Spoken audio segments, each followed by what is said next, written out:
Our world is full of the unexplainable.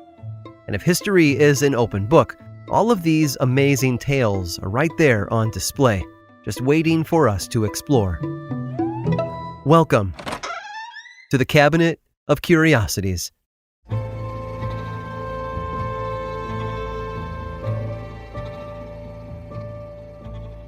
For many of us, our idea of archaeology comes from a certain set of movies starring a fedora-clad professor.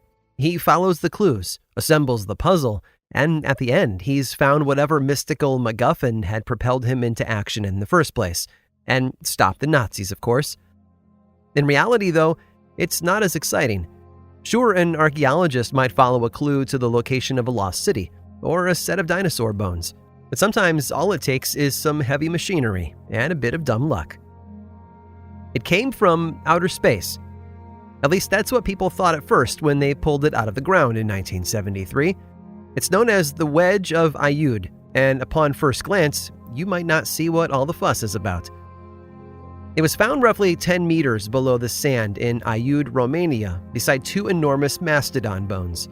The fossils and the wedge were sent for testing in Transylvania, where it was determined that the bones were over 10,000 years old. The wedge, however, proved a much greater mystery. Its existence dumbfounded the scientists. The object was light, lighter than any metal from that era should have been. Metal objects found that deep underground tend to be made of iron or some other heavy ore. This was nothing like that. In fact, it shouldn't have existed at all. Tests revealed that the wedge was composed of copper, silicon, zinc, bismuth, silver, and most importantly, aluminum. 90% aluminum, to be exact. There was just one problem. Metallic aluminum, the kind used in soda cans and cell phones, wouldn't be discovered until 1825, thousands of years after the wedge's supposed creation. No one outside of Romania knew about it, mainly because of the restrictions on sharing information outside of communist Romania at the time.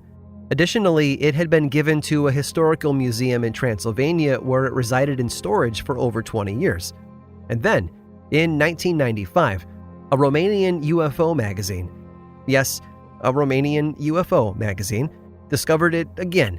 And that's when the biggest theory about the object came to light. The wedge had not been man-made at all, but by something out of this world. Watch any documentary show about ancient civilizations, and you're bound to hear one word over and over again: aliens. After all, how else could humans have mapped the stars or developed irrigation without help from visitors from another planet? At least that's the idea. I'm being facetious, of course, but Romanian UFOologist Florin Gheorghita was not. She believed the wedge had been part of the landing gear on an alien spacecraft that had visited Earth during the Ice Age, hence its presence so far deep underground and its proximity to those mastodon fossils. Skeptics, however, have an alternate theory. See, aluminum does not spark the way steel does, so it's often used to make tools for dangerous jobs. For example, digging foundations for buildings near possible gas lines. And when the aluminum is coated in a substance called duralumin, it becomes incredibly strong. Unfortunately, duralumin has one negative side effect. It oxidizes very quickly. In the eyes of the skeptics, the wedge was never part of an alien spaceship. Rather, it was a tooth that had fallen off an excavator's shovel during a construction job. This would explain the wedge's place of discovery and its ancient appearance. But even the skeptics have skeptics.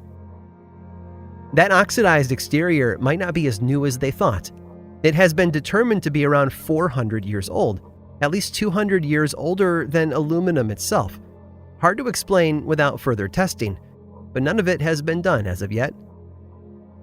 We still lack sufficient data on the wedge's origins.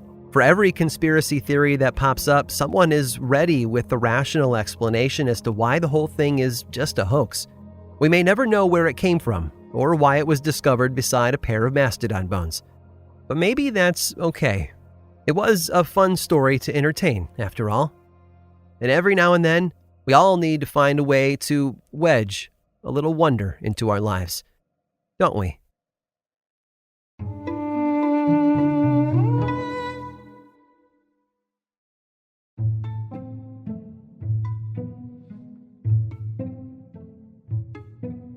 Her name was Locusta, and she was born in Gaul, an area known today as present-day France, during the Roman Empire in the 1st century. Her origins are a mystery. It was suspected she was a peasant, but one who had developed a green thumb of sorts. Not for crops, though. She didn't care much for growing roses, either. She went for something with a little more kick. Locusta discovered that if she mixed fungi, deadly nightshade, and other types of plants, and even blood, she could create something toxic, something poisonous. She started out by testing her various potions on animals she found, then adjusted the ratios for maximum potency. Her only problem was her location. There just wasn't a call for a professional poisoner out in the countryside, where people were more concerned with getting by than casting vengeance upon their enemies. So she took her services where she knew they'd be in demand, the city, namely Rome, chock full of intrigue and political backstabbing. Locusta fancied herself an entrepreneur and saw an opportunity to help the wealthiest Roman influencers take each other out without anyone knowing. Oftentimes, her assassinations looked like run-of-the-mill heart attacks. Enemies of Emperor Claudius fell to the ground clutching their chests or their throats as they foamed at the mouth, the muscles in their bodies tensing up to the point of snapping until all went black. Her talents went viral in a way, with her name being passed along through the underground networks of ill repute. If you needed someone killed without it looking like a murder, you called Locusta the Poisoner. Of course, once the bad guys knew about her, so did the authorities, and Locusta found herself arrested on murder charges more than once. It didn't matter, though, because the throne saw her as an asset, one royal decree from Claudius, and moments later she was back to toiling and troubling. Claudius's 4th wife, Julia Agrippina, took a liking to Locusta and employed her as her own personal poison consultant. Agrippina had a history of poisoning her husbands and inheriting their wealth, all with an eye on the throne. Not for herself, however, but for her son Lucius. She couldn't rule, but she could control a ruler from behind the scenes. Lucius' father had already died, but Agrippina's 3rd husband, the Emperor Claudius, needed an heir after his son from a previous wife had been deemed unfit to lead. What better way to secure a new heir than adopting the one living under his own roof? And he did, having the boy change his name to Nero. But it didn't take long for Agrippina to grow restless. She didn't want to wait for her husband to die and her son to take over as emperor, so she paid a little visit to an old friend. Locusta mixed a poison to get rid of the emperor's bodyguard, then paid the royal food taster to take the day off so she could enact her plan. A few death cap mushrooms in his stew were all it took for Claudius to go down. The emperor's doctor was summoned immediately. He performed the standard procedure to help a choking victim by sticking a feather down Claudius's throat to trigger vomiting. Locusta had seen to that as well, though. Moments before, she had doused the feather in strychnine. Claudius died, and Nero took his place, with his mother in his ear all the time. Agrippina had finally made it to the top, well, as close as she was going to get. Her personal poisoner, however, didn't fare so well. There was still one loose end to tie up, so Agrippina accused Locusta of poisoning her husband and had her sentenced to death. It's okay, though, because Nero knew a good thing when he saw it and had the young woman released.